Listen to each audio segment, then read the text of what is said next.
she talking to now? What is she up to next? Where in the world will she be? Talk to SV. Hi, this is Sandra Varner of Talk2SV, and I'm in Clearwater, Florida, where the water is as beautiful as the name. But guess what? Guess who's in the water with me? Winter and Hope. You got it. Winter from the smash movie Dolphin Tale. I'm here for the sequel, Dolphin Tale 2, where we learn the story of Winter, a wonderful animal who helps others in need. And how does she help others in need? Well, you'll have to watch the movie. But swimming just below, and she's looking at me. Get that? She's looking at me, talking about her. Dolphin Tale 2. Sequel, I think better than the first one, if you can believe that. Thank you for tuning in. There's more to come. Sandra Varner, Talk2SV, here in Clearwater, Florida, for Dolphin Tale 2.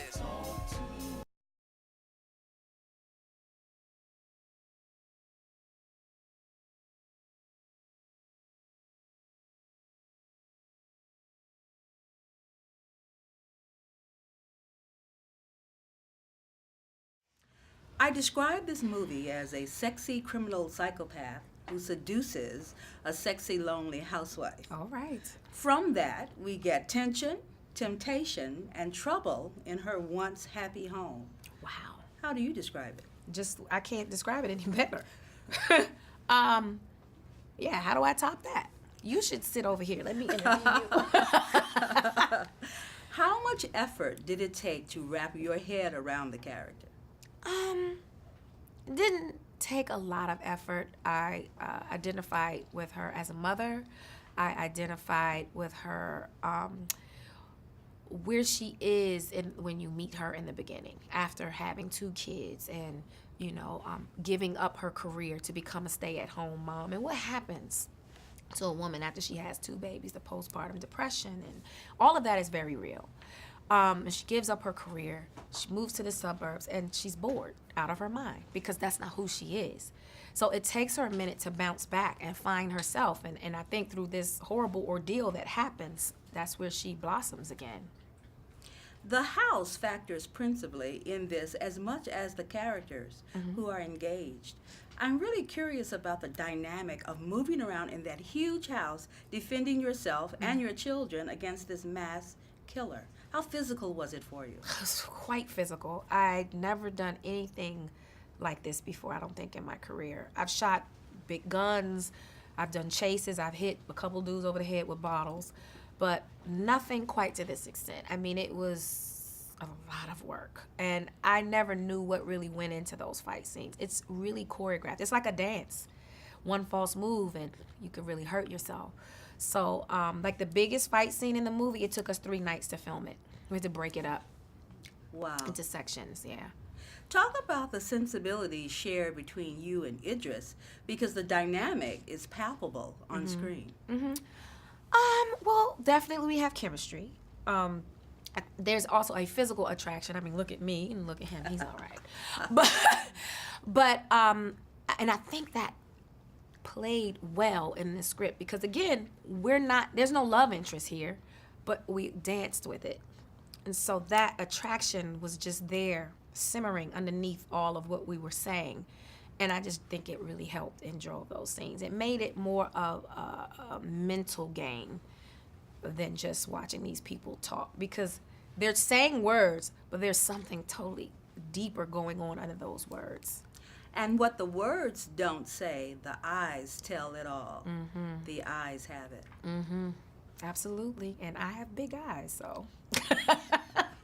Big, beautiful eyes. Thank you. And thank you. Thank you. How do you talk about it? I think it's all of that. It's a thrill ride. This film is designed to keep people on the edge of their seats, to keep people guessing what might happen next. It's a real study of the human nature. Taraji's character, you meet her, she's obviously going through a lonely spell in her life. And she, opens the door to a stranger to help him out. And what happens is, she suffers for that. And, you know, it's a look at the human experience. You know, would you help somebody out even when you might not be feeling great yourself, and then end up fighting for your life? You know, that's something that we have to consider. But, you know, in terms of a movie, this is a film where people go along and, you know, just expect to be taken on a ride. You know, it's scary, it's tension, and but hopefully at the end you want to be screaming, you know, and being taken on this journey in a good way. Like, you know, this is a female character that fights for her life, fights for her children, and wins, and I love that. I think that's really important. Your character is equally physically menacing as he is a head trip.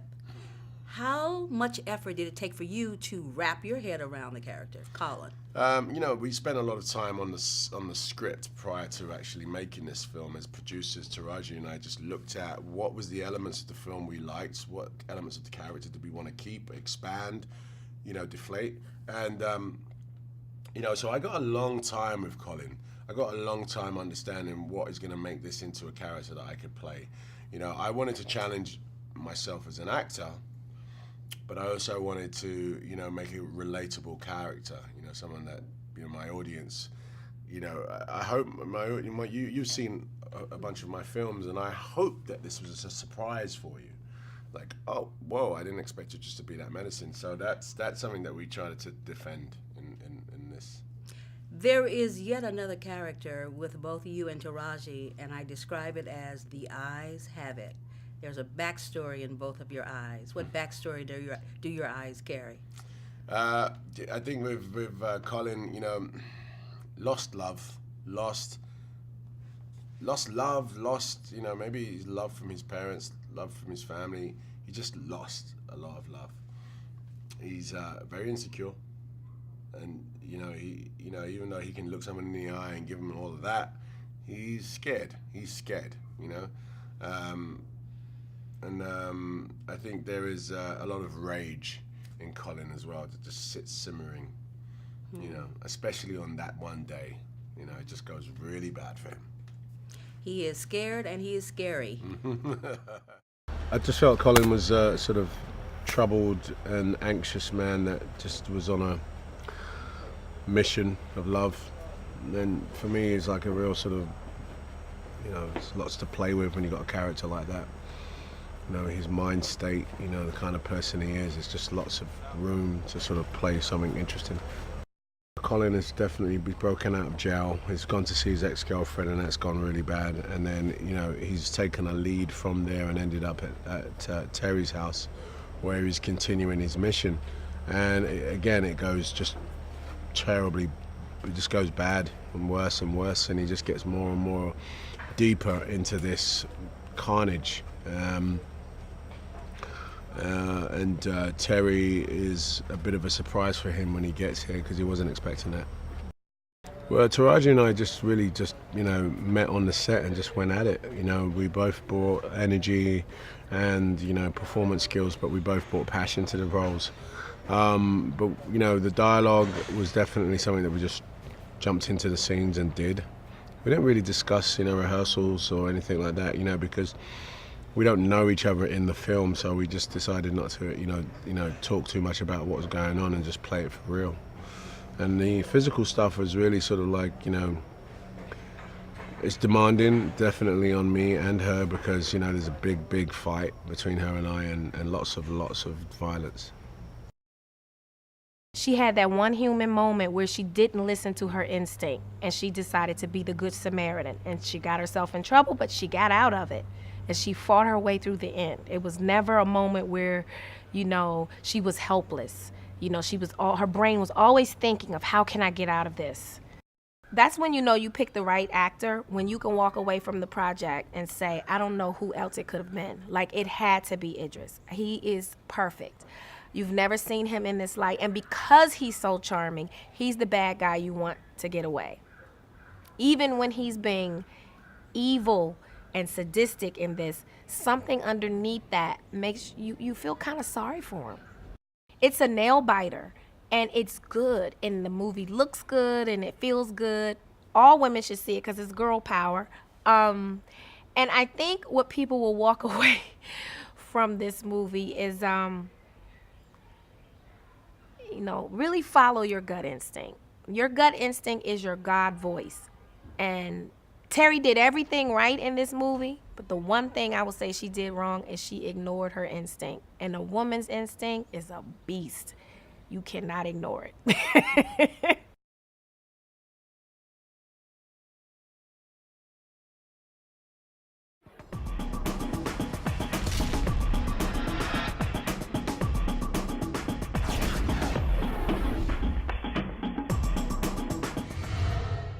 You broke my heart. You broke it 'cause I couldn't dance. You didn't even want me around. But now I'm back to let you know. Tell him, brother. I can really shake him down. Hey, do you love me? I can really move. Do you love me, baby? Do you love me? Yeah. Now that I can dance, baby. Yeah. Watch me now. Hey, work, oh, work it out, baby. Oh, you're driving me crazy. Just a little bit slow now.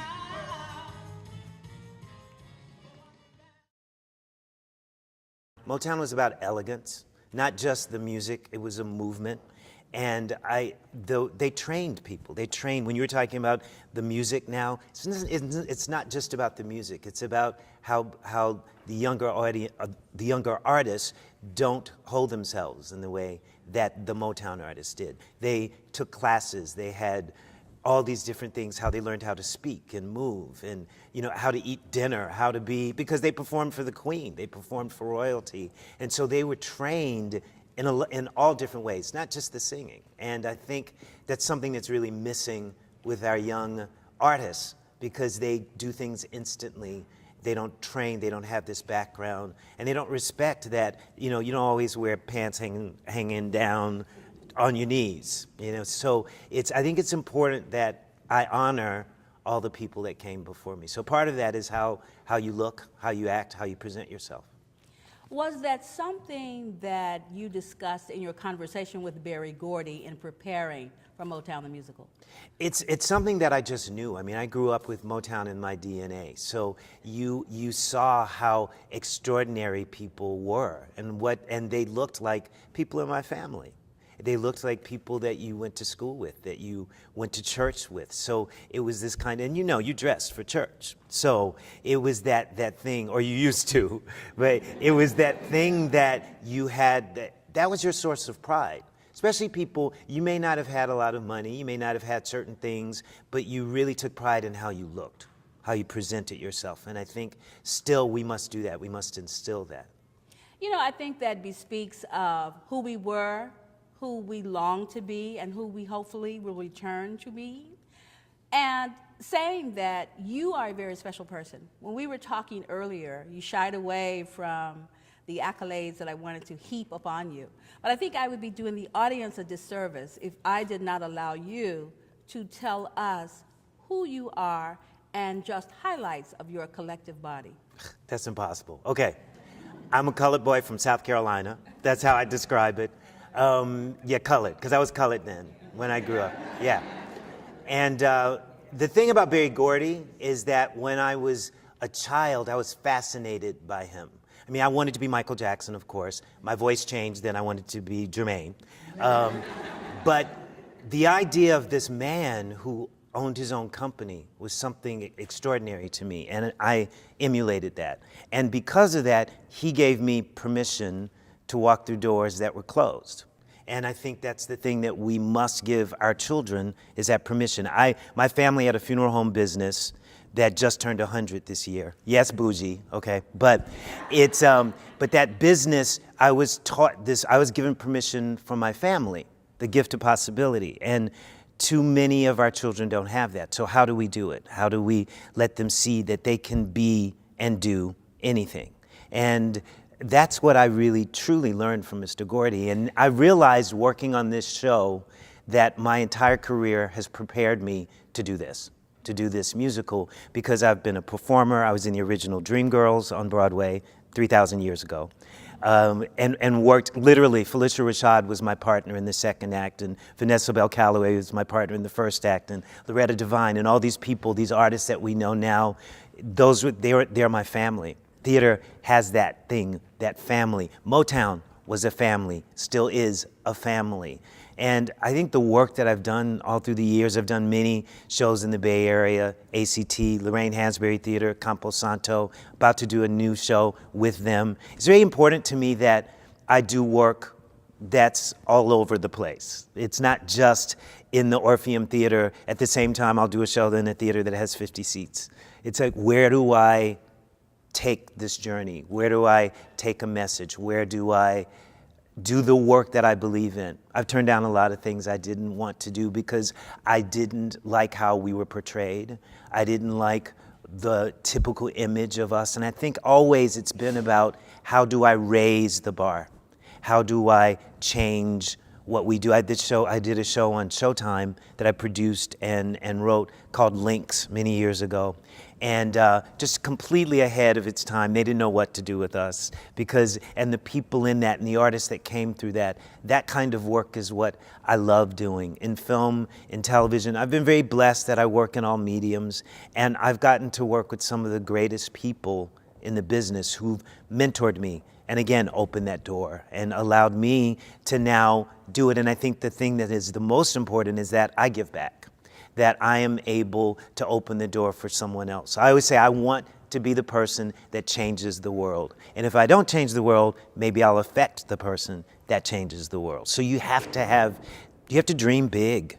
I've always done that. I've always felt that. And that's what Berry Gordy did. And that's what the artists at Motown did. So it's in our DNA and it's in all of us. It's just whether you get that spark, that enzyme that makes you do it or not.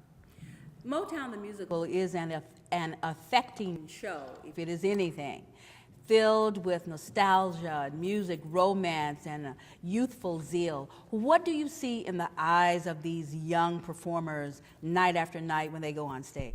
Well, they're portraying artists who were 19 years old. Marvin was 19 when he came to Motown. Smokey, 19. Diana, 16. So they were the embodiment of youth and learning how to become these artists, guided by Mr. Gordy and the people at Motown. And so I do see the same thing in these young artists, the performers that you saw today, who are tremendous, who have these gifts. And unlike the artists I was criticizing earlier, they really prepare. They do their work. They study. They try to be their very best, and they don't settle in a show for, oh, okay, I've reached that point. You have to keep striving. You have to keep pushing.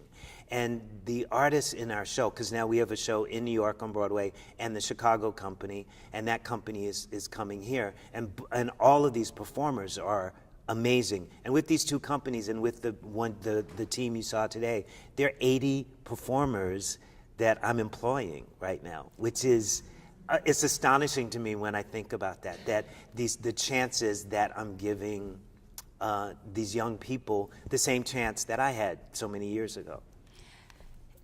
Every production is a risk, whether it's television, Broadway, film.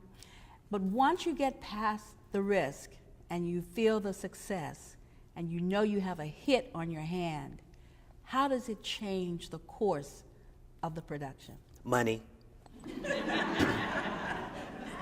No, keep it real, right? You have to go into any production, whether it's, as I was joking before, in a theater that's 20 seats or a theater that's 2,500 seats. You have to approach the work honestly. Mr. Gordy says the truth is a hit. And when you tell the truth in whatever place you are, then audiences respond. Very luckily, we have this show that has become this hit. But we did the work, not trying to make it a hit. We just did the work to try and tell the truth. And I knew, because I'm also a writer, and people ask me a lot, did you write this? Why didn't you write it? And I said, it's not my story. It's Berry Gordy's story. My job as a director was to put his vision on stage and not putting my vision there because I wasn't there. And it's so interesting because you'll have critics who will say, well, this isn't the truth. And it's, were you there? Did you experience that? I think it's about doing the work you believe in. And then you get these great gifts. Opening night in New York is a night, I will never forget this. It's one of those moments where you just, everything that you ever dream about happens. Because I had met Smokey already, I had met Stevie, I had met many of the Motown family. I had not met Diana Ross, was completely obsessed and wondering, I couldn't even watch the show that night because I kept thinking, what is Diana Ross thinking? What is she thinking? Is she going to walk out? Does she, you know, how have we portrayed her? What does she feel? At the end of the show, Mr. Gordy, the other two producers, and I walked out on stage and took a bow. And as I came up, I looked over, Diana Ross ran on stage, ran to the woman playing her, and hugged her. Everyone on stage started screaming. I mean, it was like a big old Africa cry came out, you know, because that's why we did it, you know, to honor them. Then Smokey Robinson came out on stage and went to the Smokey. Stevie Wonder came down the aisle, tried to crawl over the orchestra pit. We were thrilled, and then went, oh my God, he's crawling over the orchestra pit. And so Smokey Robinson said, he's blind, he's not handicapped. Then Gladys Knight came on stage, then Mary Wilson came on stage, and everyone just kept coming. And it was that thing of, we have honored them. We have done the show that we wanted to do, because the people who lived it, the people who believed in it said, this is it, you did it. And after the curtain came down, we were all backstage, and I was talking to Ms. Ross. I love saying that. I was talking to Ms. Ross, and she said, I've never seen my life from the outside.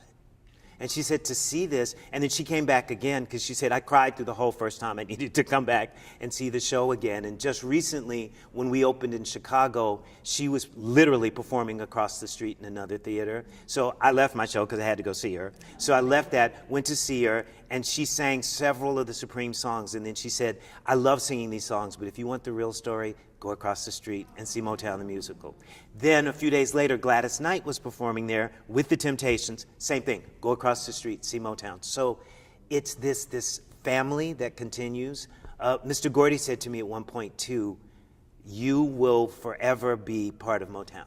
He said, whenever something about Motown happens or you see, he said, you will forever be linked to Motown. The performers you saw today, they're the next generation of Motown, the company that will be here. It's that. And to be a part of this legacy, and especially everyone has Motown in their DNA from all over the world, but to us, to people of color, what this means, to have this, it's this source of pride. And especially in this country now, because we're so separatist, it's imperative to have something that will bring us together. And that's what art does. That's what music does. It crosses the boundaries. It makes people come together. And being a part of that is a thrill. Well, we have come together to be a part of this very special sneak peek. We have two more songs, and I'll let you tell the audience what's coming up next, and we'll get off the stage. Okay.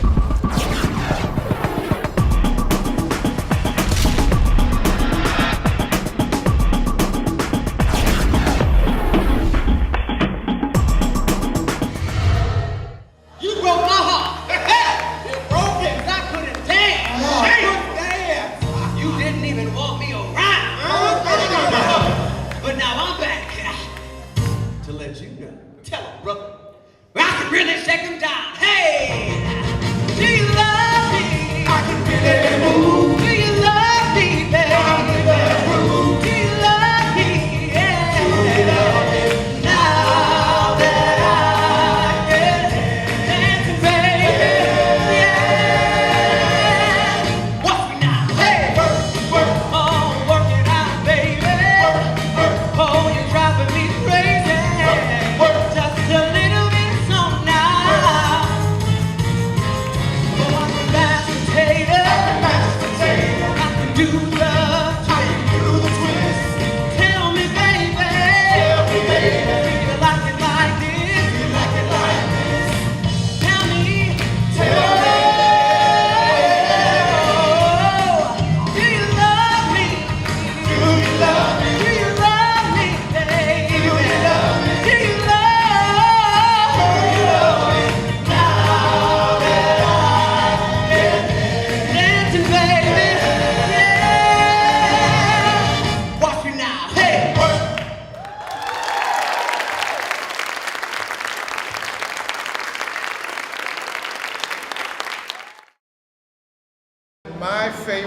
Motown moment. Wow.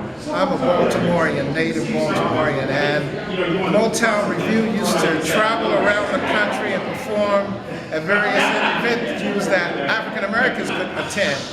And I'll never forget when the Temptations, the Supremes, Etta James, the Miracles, Martha Reeves and the Vandellas came to town, and I got a chance to go. I was a little guy, but I was able to go. It wasn't an adult show, and I had the best time of my life. In fact, I could sing a few of those songs for you now, but I don't think you want to hear them. My name is Randolph Bell, San Francisco native.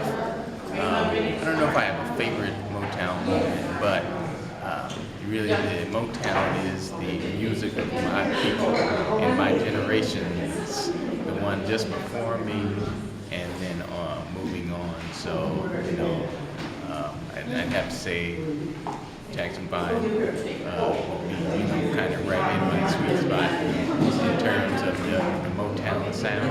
And of course, you know, Marvin Gaye and all the rest of the greats, you know, really touch my soul.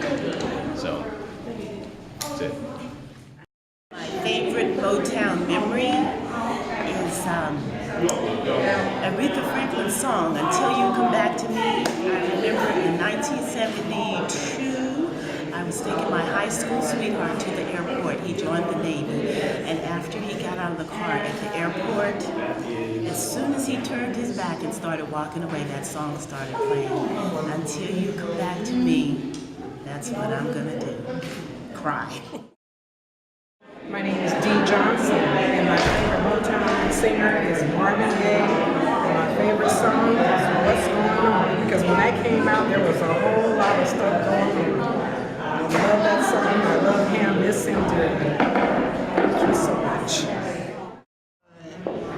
Favorite Motown moment is actually more of a Motown decade, because Motown got me through junior high and high school, and it seemed like every week the Temptations or Four Tops or Smokey or somebody was putting out another hit, and that was the song of the moment.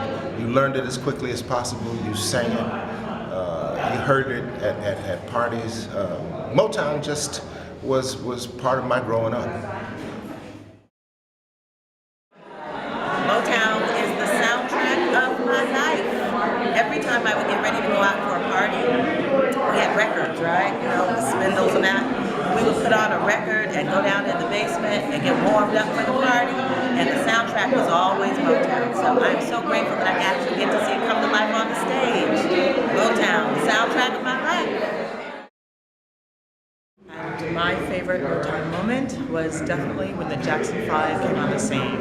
I loved the Jackson 5, I dressed like the Jackson 5, I'm so excited to see young people my age performing at the level we were. They got me into music, and I played their albums to death. And my favorite Motown moment is going to Winterland and seeing my first Motown review. I saw the Miracles, the Temptations, Kim Weston, Smokey. Of course, Smokey sang Fork in the Road, my favorite Smokey song. I'm a Temptations connoisseur. I have every album ever made by the Temptations, and I've never answered one question about the Temptations wrong. So I am truly, truly a Motown born, bred, and raised human being. And my car has Motown playing right now. I put songs on repeat, as a matter of fact, playing one song 3 or 4 days in a row. That's how committed to the Motown experience I am. Thank you. And I grew up with the Motown gang. One of my favorite songs was My Girl. I was in high school dating, so you know My Girl was one of my favorite songs. It was in 1966. My cousin had a group, and she found out she was opening for the Four Tops. And I was so excited because I could go to San Francisco, and even more, I could meet each of the Four Tops. They signed autographs, gave me a poster, which I kept on my wall forever. That was the most exciting moment in my life.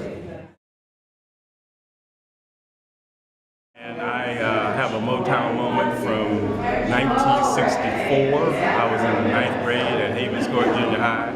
I got to go to see the Temptations at the original Fillmore Auditorium with my best buddy. And we were so impressed. The Temptations were like fantastic. And they changed twice. They started out and they had green suits, and they went to the orange suits, and they went to the purple suits. And I thought that was like the best thing I'd ever seen. Phyllis Sneed, Phyllis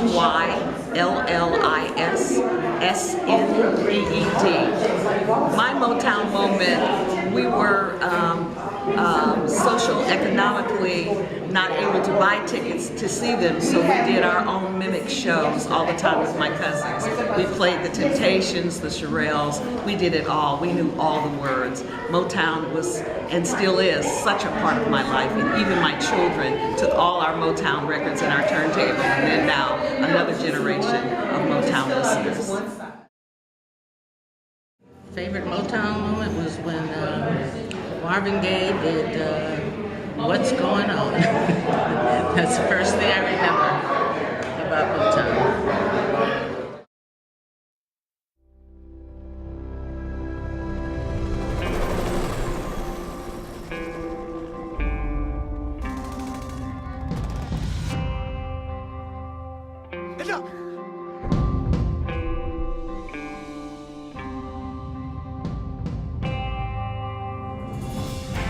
This is called ice. This is what winter in America feels like. Our names are on that list.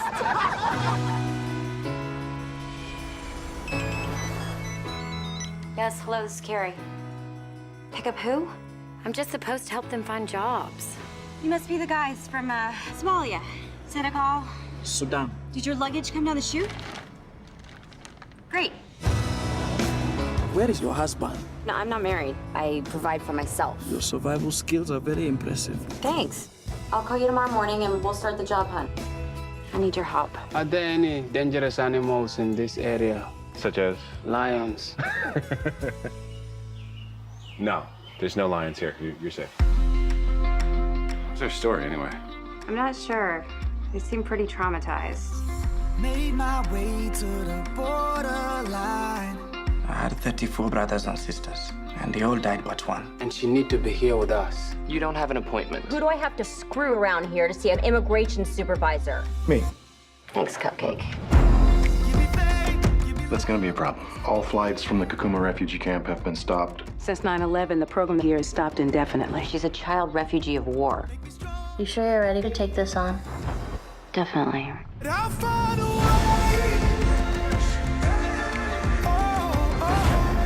You're being asked to make choices no one should have to make. I don't think they're gonna make it if they're not together. I will pray for you, ERD. ERD? It is a special name for you. It means great white cow. Well, it's better than a lot of things I've been called.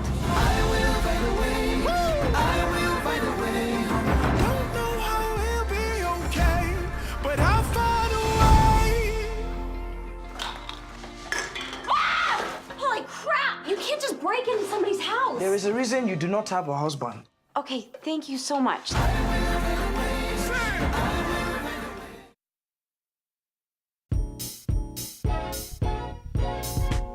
Who is she talking to now?